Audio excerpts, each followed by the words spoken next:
everybody. Welcome to another episode of the LOCKBOX, presented by the GRANDON GROUP, Arizona's #1 brother and sister real estate team, and of course, my killer co-host, Angela. Oh, I like that, killer co-host. Killer co-host. Woo woo. As we get closer to Halloween. Yeah, no right? kidding. We were just talking about that. So, VIP Mortgage, how's it going? Yeah, we're staying busy. Still people refinancing and looking for new homes. So it's pretty exciting. Inventory, like I said last week, is kind of, there's more of it. I mean, still not a ton, but definitely more. So, yeah, we have lots of people looking to get into new homes. So it's pretty exciting. It's pretty good. And there's still 300 people a day moving here. Yeah. We're one of the few states that is like wide open. It's crazy. And so when people move to Arizona, they obviously call the GRANDON GROUP, right? Yeah. Arizona is #1 brother and sister. That's real right. estate That's team. right. So, and you probably know this since you're a native as well. Yeah. Some of the greatest companies are in Arizona. Some of the greatest companies in the entire world. So Arizona sets a standard. We've got Boeing in the East Valley, U-Haul. The Shones are out here and stuff. Yeah. On semiconductors. There's another huge semiconductor place going in out here. We have Intel. One of our favorite places. They've been great. Discount Tire. Yes. And they're worldwide. Yep. Another friend of ours, Night Transportation. Yeah. And they deliver all your foods and stuff to around the country. And then, of course, PetSmart.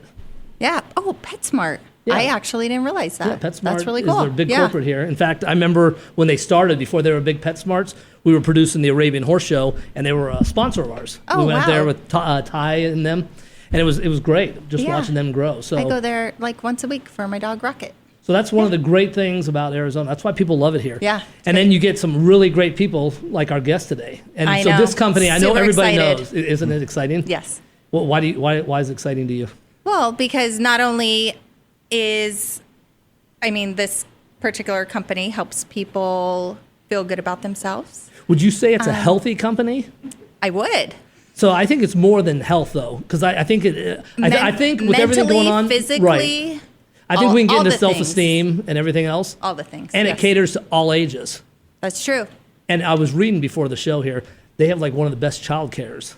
Yes, I've heard that. The kids are actually, and their employees actually interact with the kids. Yeah. So you're not just dumping your kids off. It's so nice. I've gone before with a friend who has a little one, and like literally if she goes to this place without him, he'll freak out. Like he wants to go. Another thing they have, which I like too, is like when you get sweaty, towel service. You don't have to pay extra for, like some of these gyms will say, well, it's $50 a month, but you got to pay an extra $10 for a towel. I'm like, really? What? It's disgusting. Yeah, no. And it's super, I have not been in one of their gyms that's dirty.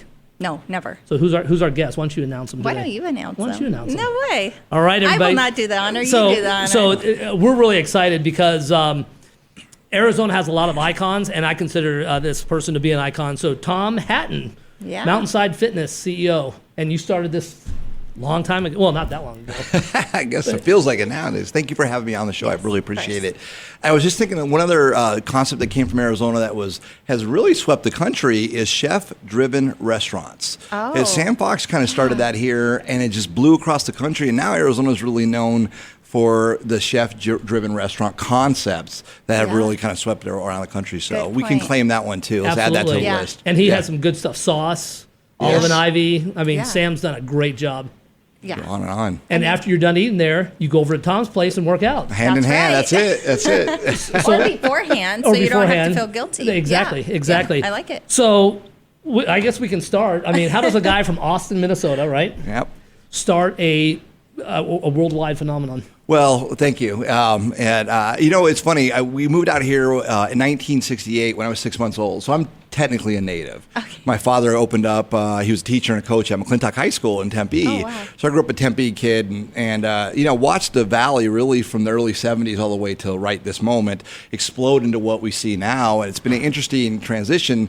Along the way, I played sports, was a baseball player a little bit in college, and when I kind of got some realization that wasn't going to happen for a lifetime, I started looking at doing other things, and I was going to go into teaching and coaching like my dad. And really one morning I woke up and had this really kind of weird dream to maybe open up my own business. In this case, it was a fitness center. It was a gym. Back in those days, it was 1990 when I had the idea of doing it, to open up my own gym. And it's really more just because I really liked being fit. I wasn't crazy into fitness. It really wasn't a thing back then. I liked sports. and I liked competing, and I liked people. So I thought if you put it all together, if I did my own little concept, it was small. The first place was only like 4,000 feet. I was a kid, so I didn't really have a whole lot to lose. I had a truck and a dog, and that was my debt at the time, and it just kind of went from there. That's amazing because you started in Ahwatukee, right? I did. Ahwatukee, Arizona, which is a great place to live. That place has grown tremendously. I know. So what is something, so you're sitting there, you're playing sports and all that, and you decide to start a gym, and it's obviously not cheap to get businesses going. Right, and then for me, I was 22 at the time. Okay. I was junior at ASU, and I had about $2,000 that I had saved up. I painted houses when I wasn't going to school. That's what I did through the summer times and stuff. And so I had that money saved up, and I went and told my parents about the idea of doing it.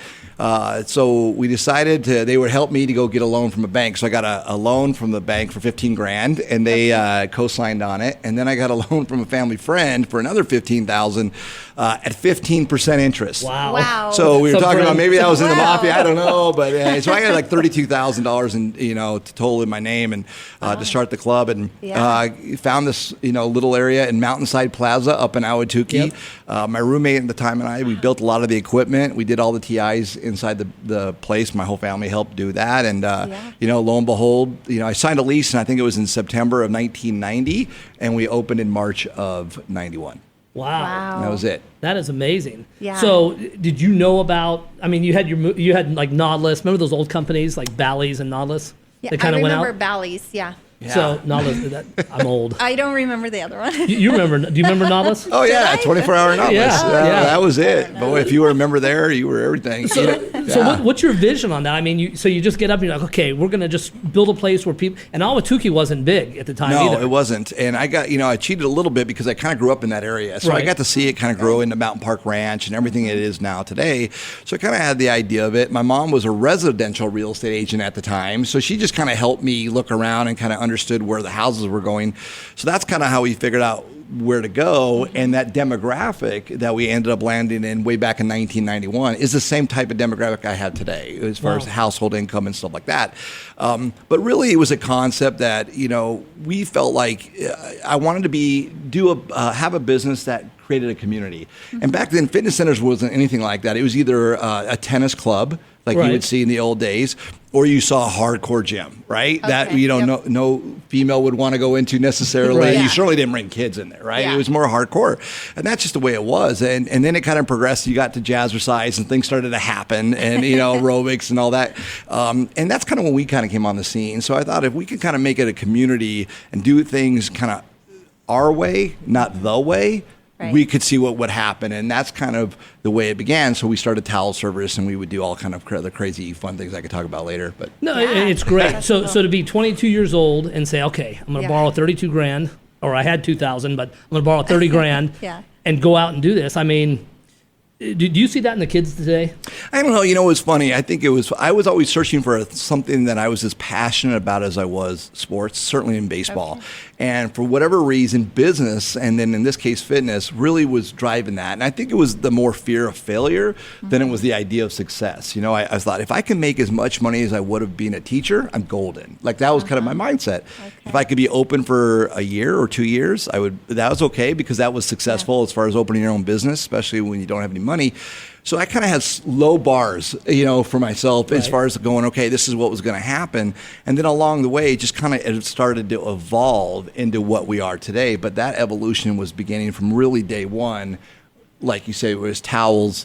I think passion drove that. We didn't have towel service back then. So I did laundry at my house for 2 years. Wow. And that was the towel service every day. But you just had to love it, and I loved the idea of it and the business, and then not failing. It was kind of all combined into one. That would do it. So the day you open, your first customer, do you remember your first customer?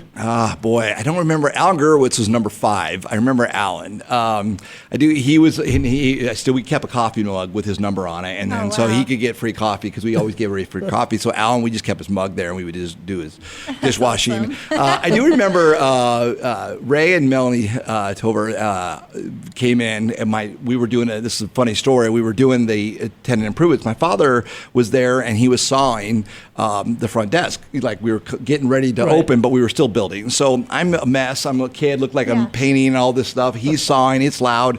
And they come in to, talk to me about a membership. And we weren't open yet. So I was like, all right, I'm going to go up and talk to him a little bit. The place wasn't that big.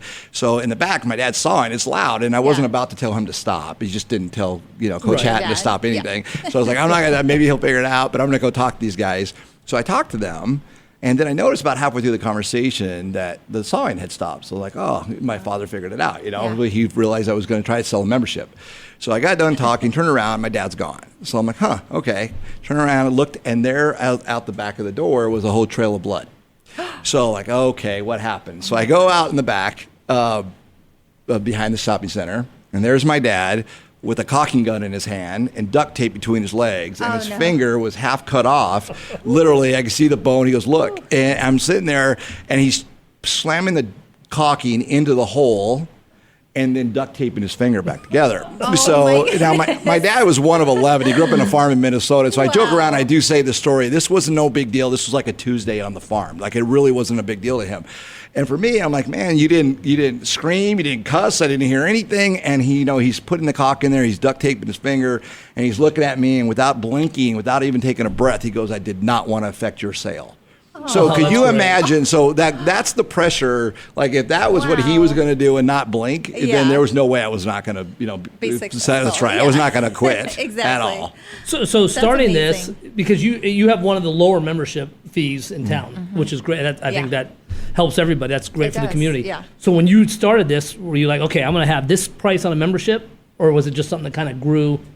Well, it started to kind of know what the market was. Ironically, our membership rates in 1991, it was $33 a month. We're, I think, $39 now. If you imagine anything in the world that hasn't gone up as least as Health Club memberships, right? It's some sense gone down in some of my competitors. So, it was just kind of what the market was, and there wasn't a lot of, competitors or, fitness. The industry didn't even know what it was. So it was 33, and that's kind of where we were. And then as we started to grow and evolve into what we are now, we wanted to keep slamming value into the box, not price. So if more towels, better childcare, more group fitness classes, more equipment, you name it, better locations. We wanted to keep the price pretty close to the same. Were you the one that had the foresight to take the money that you're making every month and put it back into the business, or was that your dad? Yeah, it was funny. It was interesting. I learned from my dad, but it was me. I took all the money that we made and put it back into the business because I just didn't have any debt as a kid. I didn't have much expenses on that. And then what I would do, I would still paint houses. So for the first year and a half, on Saturday afternoons and Sundays, I would still paint. So that was how I could live, and then the rest of the money, if we made any, went back in the clubs, and then we just kept feeding the members with it, and doing that. What I learned from my father was to trade up, ironically, in real estate. So we had a house, and the market would get better. So he would sell the house, he would take the equity, we'd move down the road like 2 miles, and he'd get a bigger house for the same amount of debt, right? And then he kind of did that all the way down south, when we ended up in Circle G Ranches on a teacher's salary, but because he kept using the equity in the houses to trade down. So that's what I ended up doing. I bought my first piece of dirt when I was 26 with an SBA 7A loan. And then I eventually kept taking dirt, and I would just do what he did. I would sell the dirt and the building. We'd build the building. I would then sell it because we were the anchor. Mountainside was the anchor. Yep. And then I would take that cash and I go buy another piece of dirt and I'd build a bigger building. So I just did what he did. Wow. And that's how kind of we grew the company. So real estate kind of helped it grow over the years. So Mountainside's a real estate company then. Do you guys own the land? It used to be. But do you own the land? Or do you? No, I used to. So that was how I grew. Yeah. Like, being a kid, I was in my 20s and I didn't really have a ton of cash. And, we started to get some cash flow, but it wasn't enough that I could outrun. LA Fitness had come to town and things that happened in Arizona. So the only way I could really do it was go get an owner-occupied SBA loan, and I could keep doing it, and I could keep being available to do that as long as I sold off the loan that I already had. So that I would sell it, get the cash, and I go do it again. Yeah. And that's what was my partner, and we did that for a while until we got a big enough balance sheet and enough notoriety that I could go to a developer and go, hey, I like your corner, and they go, well, I like you too. We think you're going to be successful there, and we would date a little bit, and then away we go and build a house. But so about half my inventory was the buildings that I would own, and then the other half were just developed, whatever. But then I sold some of them off, and then, something happened in 2008, 2009 that caused a lot of changes in the real estate that certainly affected us. And at that point, I jettisoned all the real estate and kept, just the business. Now, do you think gyms are kind of immune to changes? because everybody wants to work out. Yeah, I think he had to evolve. I think technology is a big thing with evolution in fitness, which I think has been amazing. I think above everything has been knowledge. People just, instead of being a fad, it became a way of life. Everybody thinks about their health, and I wouldn't say about how they look. In the early days of fitness, it's how do I look, right? It was always show skin on the air, right? Yep. That's not the way we wanted to be. We liked family, certainly, as we talk about childcare and stuff like that. But it was how do you feel? And then how did nutrition become part of it? What is your lifestyle like? Are you active? Like literally, if you just go out and run every day and did push-ups and ate right, you don't need me. You're fine. But it depends on the atmosphere or whatever it is you're doing. So I think it just evolved into a lifestyle for everybody for a lot of different reasons. But education's been a huge part of it. And that's why I think it's become so popular. So this has been growing since your first store. So you get some new information. You're like, hey, it's not about looking good. It's about fitness. And then you pass that on to the information to your customers. You bet. And like even now, we buy less cardio pieces than I did 10 years ago. So I might, instead of having 100 pieces of cardio, I might have like 75. But we have a lot more open training because people just have realized that there's a lot of functional training to do. So I want to make sure I provide you the room to do it instead of just necessarily running on a treadmill. So it just kind of evolves, and we want to make sure that we have been right in the forefront of the evolution of fitness, even on how you grab it with your app, and how you schedule and what you do. We want to make sure that you can combine technology with homegrown, let's just push some weight around or jump around in a group fitness class, And then there's the kids. Yes. Like if you take care of the kids that you were saying with your friends, 100%. if the kids are crying when they leave, we win. Yes. Oh, because they want to stay and play. They want to stay. Yeah. I don't want them crying going. I want them crying leaving. I want them pulling mom and dad, and because that's a hard thing for mom and dad to have to go in. I want them to bring mom and dad in. No, I think that's great. And you go to the gym quite a bit, don't you? I do. Yeah, well, I try to. You look good. I You try look good. really. I try to. I could be better. No, I just think this is amazing. So now there's 25 mountainsides? We have 20, and we just finishing one. We start another one here in about 60 days, and I think we have like 107,000 active members. Wow. Yeah. So we're pretty happy incredible. with that. Yeah. That is great. I mean, so at night you go home and you're like, I've got 107,000 members. Yeah. I mean, how does that make you feel? I mean, because it does put you in celebrity status in Arizona. Well, it's awe-inspiring. But, the truth of the matter is, I had an idea, and then I had such a team of people throughout the years that agreed with the idea, they bought into it, and then they expanded on the idea, and they were empowered to go make it a part of them. So there's, I've had it for 30 years, but there's been a family member of people who have worked for me or with me throughout the years that are a huge part of the reason why we're still here. And it's all sprinkled all over Mountainside as a part of them. So sometimes they go back and go, wow, but there's always something else to go and do. So, Well, and then also, you take care of, how many, you have endless amount of employees. Yeah, I have just 1,500 employees. That is great. That's crazy. That's I mean, that's a incredible. huge point for Arizona. I mean, you employ 1,500 people, and that's not counting the additional stuff. I mean, you have to buy your gym equipment, and you're putting other people outside of the gym to work. Yeah, I think it's when all this stuff happened, last year, we were a good example of not just what happens when the front business is closed down, for example, but just all the things that rely on us, and certainly the employees. So, we do look at all the suppliers and what we do, because we do, like, for example, towels and all those kind of things. Those things matter in, certainly all the supplies that go on with, drinks and stuff like that. So Tom actually made headlines, which you saw a while back, Angela. Yeah. When this whole pandemic thing hit, right? I call it pandemic. I know I'll get an email on that. But but Tom, and this was great. I mean, I was, as an Arizona, I was like, I am so proud of this guy. And then we had some people that know you personally that were just telling us what you were doing, and he actually went head to head to stay open when they tried closing everything down. Right. What was that like? It was interesting. It was when everybody got closed down the first time. I say the first time because we were closed down twice. Sure. I think everybody in the country was in it together, like naively, truly, sincerely in it together, and we were part of that. And we wanted to be a part of the solution, whether we were doing testing for antibodies in the parking lot, or we were donating wipes to Banner Hospital. I donated money to Banner Hospital, to the state's COVID relief fund.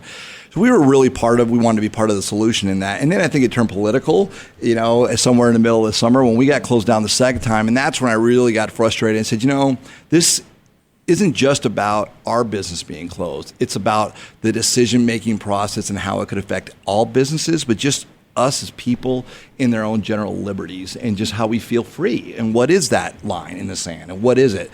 So that's where I said, that's enough. This is the stand I'm going to take. And I was probably just fired up enough to go, I'm not moving, and that's it. Well, it was great. I mean, because you're protecting 1,500 jobs. Yes. And there was numerous amounts that were, out of jobs and stuff. So has it affected your business? Do you see an increase now since you were the first one to stand up? I think, it was funny. It was, I would say it's an unintended consequence because it wasn't just really about, Mountainside being closed or even fitness centers being closed, because that was obviously the headline thing.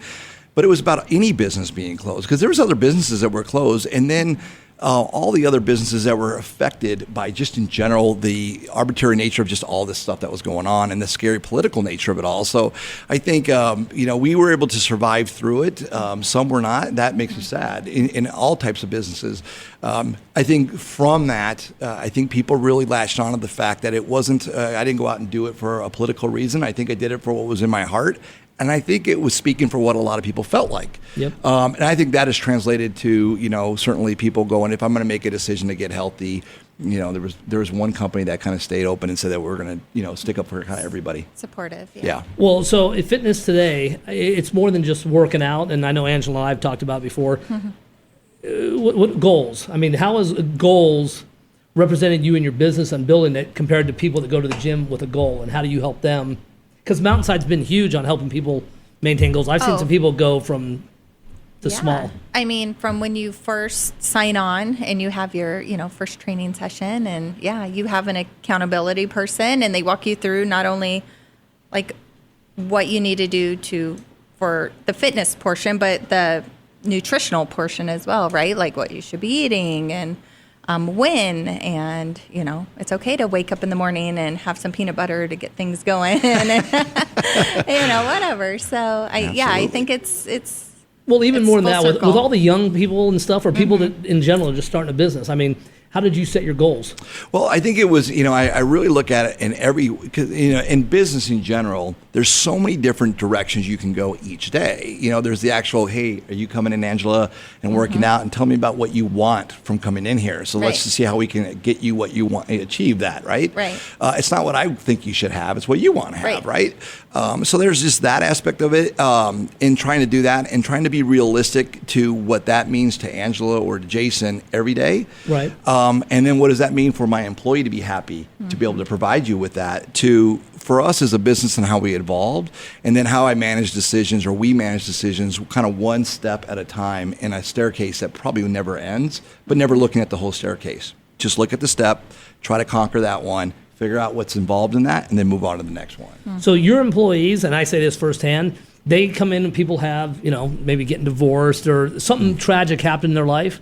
And his employees have actually, and I've seen it firsthand, push these people to keep going and set them with goals and stuff. And even with some of the kids, I've seen some of the kids that are probably, a little smaller, and they've, taught them about bullying, how to get in shape and build their self-esteem. Yeah. So more than just a fitness company, you're really helping the community, goal building, bullying, all that fun stuff. Yeah, I think it all kind of goes together. And I think what we learned certainly through this pandemic is what does mental health mean to everybody? Right. So you can just talk about your physical fitness, but boy, if you're mentally not fit and you're letting yourself down there, or it's happening, the rest is just going to follow. It's just, that is a fact of life. And I think they go hand in hand. I think if you start to feel healthy, you're mentally healthier. It doesn't fix everything. It doesn't prevent everything. It just helps you deal with things better. And I think that is a big a key. We started to look at it, it's all of it together. It's all of your health in general. I tell you one funny thing and again, this is a good example of 30 years.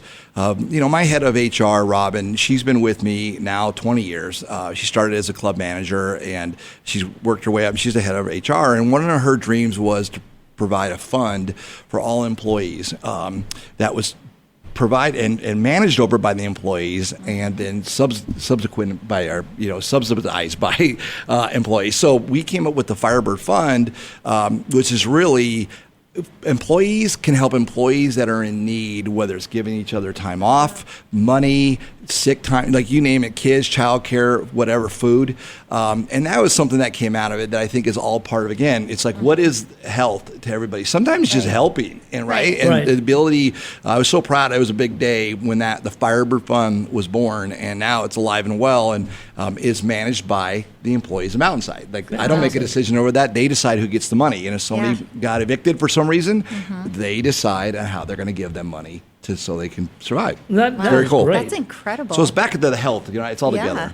So I actually read a quote somewhere, strong values of a community helping with healthy lifestyle and social responsibility. So what is social responsibility?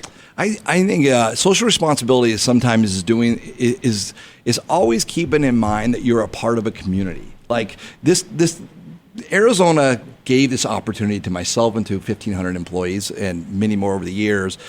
We can never forget that. We're always going to be a part of that. So what do we do to continue to further that, grow it, emphasize it? So that's our role. I think that's every business's role, to understand the community built you. You are here to build the community. They all work together. No, that's fantastic. Absolutely. Isn't it amazing? Yeah. So incredible company. The other thing Tom has, he's also an accomplished author. Really? Yeah, we have his book here, Dream On. Oh, wow. So, and I haven't read it yet because it was just given to me, which we will. But so, Robin read it. Yeah, wow. Did you read the picture book one or the written one? Somebody gets a children's book, huh? We'll see. That's next. So what is Dream On about? Well, Dream On really came about through, some really interesting tragedies and successes that I had in my life, and it really came at the lowest point I've ever been in my life. And I can tell you, there's low, and then there's below the dirt low. And I think this was for me below the dirt low. And I really had to do everything just mentally I could to stay functioning forward every day in some huge, interesting transitions in my life, and with some unbelievable successes and stories. So it really, to help me kind of get through that time, I just started to write. And it really became more of a memoir of an entrepreneur, and more of a psychological thing for me to just kind of work through some of the things that had gone on and try to understand it, and then talk about that path so that everybody could kind of see what they might see me as now isn't necessarily the way it always has been. And there's been these amazing stories and rides. So I kind of give the examples of all that. The formula, certainly is Mountainside in that. But then it takes it all the way through kind of more towards the end where I kind of stopped, cut it off as far as kind of where everything was. But it's a kind of interesting memoir of a life of an entrepreneur through about 25 years. And it came out, and I kind of did it just to kind of go, okay. And it's a great publishing group out of actually England published the book and then put it through New York. And then it hit Amazon and became a bestseller. Nice. On that, and I went, okay, I'll take that and be my one-time author and be good, and I won't mess it up again. Go ahead, sorry. I was just going to say, I think that's incredible, because I think a lot of people, when they look at, business owners or just celebrities or people out there that are very successful, it's very easy to see them in a certain light when you're at the top. But not everybody, probably hardly anybody, recognizes the struggles or the failures or that it took to get to where you got. You know what I mean? The journey. Yeah, the journey. And that's Angela perfectly put. The book is about the journey. I think when people look and saw me on TV and all those things during the pandemic, those were decades of different situations that had come up in my life, both good and bad, that created a strong strength to be able to stand up and go, hey, look, I've seen worse than this. This is, I can handle this, for whatever that is. Right. Did you ever think about quitting? I mean, you start this gym in Awatuki, and you're like, you know what? This sucks. I just don't want to do it. Yeah, no, actually. It depends on how you think about quitting, walking away when it was tough. I had all this real estate. Real estate was tough. Mountainside really did well forever in the years, and those kind of things as we grew. But real estate was tough. I was 20 years into the business, and real estate wise, I filed bankruptcy. That's in the book. I personally filed bankruptcy after I had been in business for 20 years. Wow. The company didn't, but I did, because I had all these real estate loans, and I was this kid that had $100 million in real estate loans at the time when in 2008, and boom, I'm now bankrupt. So that was an interesting kind of deal. And I think I answered that question there, but just in how we kind of. No, it is, because I think this is important that a lot of people realize that you have to keep pushing forward. Yeah, the answer was that. And so, absolutely. but ironically, right before this story, I think it's talking about it in the book, but right before I was going to file personal, like I knew this was going to happen to protect all the real estate and to do all this stuff. One of the national competitors we all know about, they offered me, cash check to sell out and close in 45 days. And I remember sitting there going, if I did this, I probably would be good forever, Right. in that sense, but I would feel like that would be quitting to me. Like I Right. knew there was hard times ahead, and that's not how I got into this. And I was on the house money for the last 20 years. Like I was far more successful than I ever thought could be, and open longer. So I'm like, no, I'm good. So I actually turned them down, and then stayed open, and then filed 2 weeks later, and then kind of went on from there, and was very happy that I didn't. See, that's Yeah. amazing, because he could have been one of those chains that, Yeah. that doesn't offer But we tile don't- service. Right. Yeah, we wouldn't have I been know. here anymore. Yeah. I guarantee you we wouldn't have been here. And I mean, there's just a lot of who knows what the chain would have been after that, but it Right. wouldn't have been good for me just in general of what I think quitting is.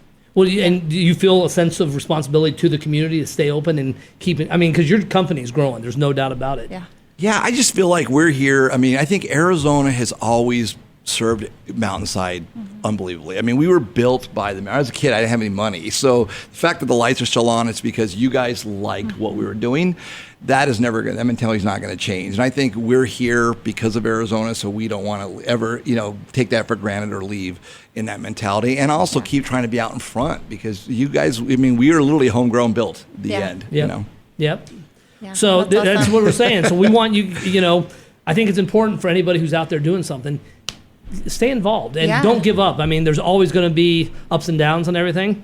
So now I think the oh, best yeah. things come when you're pushing through. Like if you can push through it, then Well, you're and good. then So have a much little- good is on the other side. Yeah. Exactly. And then don't always take that dangling carrot. I mean, because if he had took it, Yeah, no we wouldn't have had kidding. Mountainside here. Yeah, you would think, and you know what? I think the greatest successes that I've had in my career came after the lowest point, and that is the truth. I mean, and it was just a lot. And I was talking about earlier. I have a 23-year-old son. I think he was early teens. I was going through that, and he was watching his dad. What was going on. I think that showed him something. It's like, hey, look, he understood what was kind of going on in the whole world and that kind of stuff. And this was like, you are not going to quit. Like, do not quit.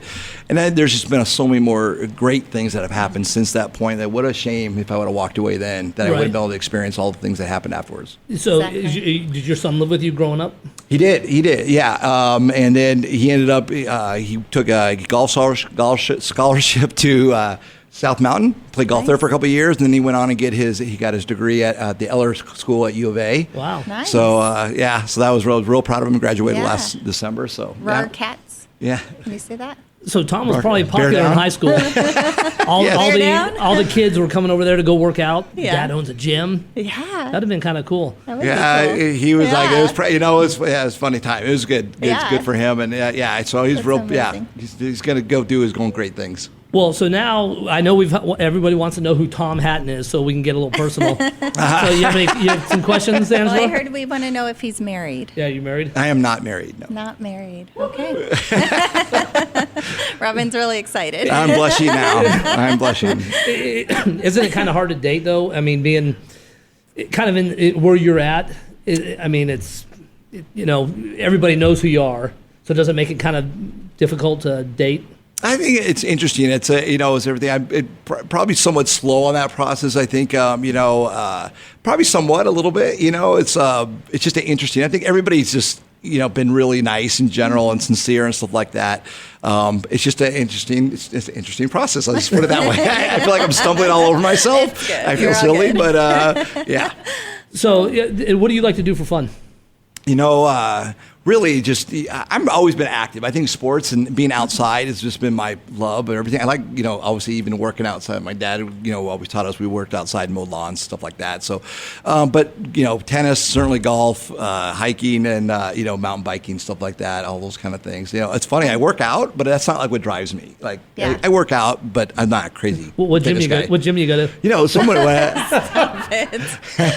but you won't find me there every day. I'm not that guy. I've never been that guy that'll be there twice a week. You know, that's me. Do people bug you when you're at the gym? You know what? They don't bug me at all. I think what's nice is I've always been around and always felt like I'm open season if I'm in there. So if you recognize me, first of all, say hi. But if you want to give me any kind of grief or joke around with me, bring it on. Like, I love it. That's when I'm having the most fun. Some of the clubs that I go and hang out, they know me. Those guys and ladies, whatever, they will get after it. I love it. So I just feel like I'd rather just be part of it than the owner walking in. That's just not who I am. Are you real close with your son still? Absolutely, yeah. So you guys hang out? I'm gonna go see him here when I'm done with this show. Yeah, that's fantastic. He's an aspiring pro golfer, so he's going. Wow. I'm going to go watch one of his lessons. No, that's ideal. Yeah. So a favorite movie? What do you think his favorite movie is? Oh boy. Do you think it's like a weightlifting movie, like one of the old Arnold Schwarzenegger movies? No. Field of Dreams, Pain and Gain. Oh, that's a good guess. Field of Dreams would be a good one. I was gonna say like Braveheart or something. Oh wow! Listen, you guys are going deep on me. I don't know. That would be a good one. Okay, I don't know. It's funny. I always think I rate movies for me of what stops you when you're channel surfing. Okay. Right? Like, what is it? Is it that funny movie? Is that whatever? Something I never saw? Whatever. So what always stops me for whatever reason, because that scene's gonna I'm gonna remember that scene or whatever. But for me, I have to say, always is Forrest Gump.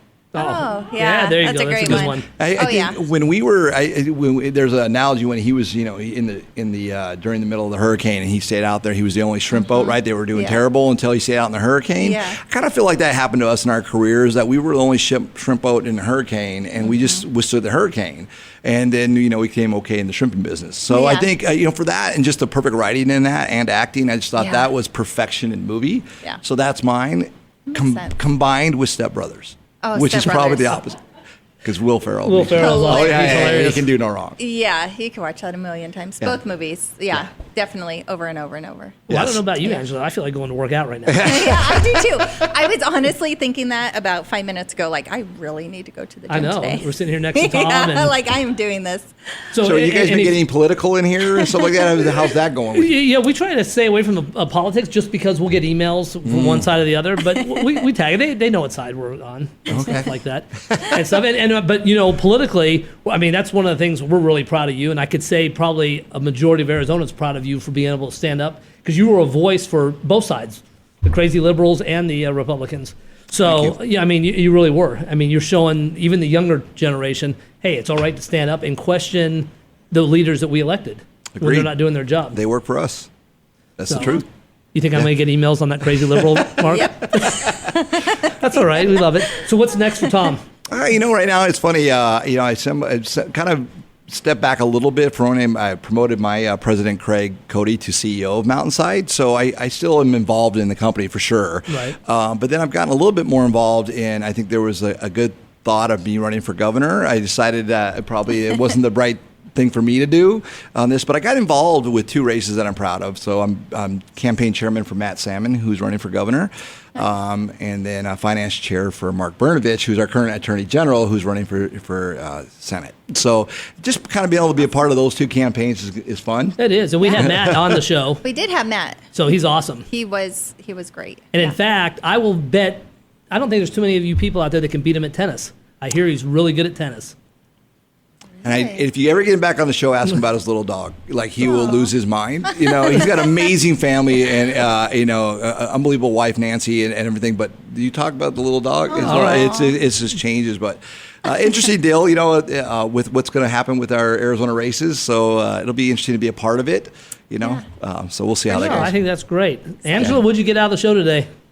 I'm gonna go to the gym, like ASAP. Yeah, I should just rip off my shirt now. You think people turn it off? So keep your shirt on. Thank you, Robin. So this is important. So this is why we love Arizona, and we got people that are creating world businesses and. Really helping everybody. Even those that don't know they're being helped are actually being helped. Right. So, Angela, how can people reach you? So by phone, 623-979-5523, or by email, HENDRICKTEAM@VIPMTGINC.com. And make sure you guys get pre-qualified before you go out. It's crazy out there.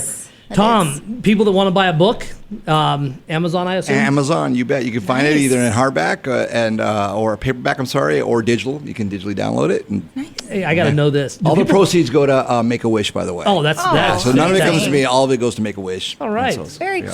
So the book's called Dream On, Tom Hatton.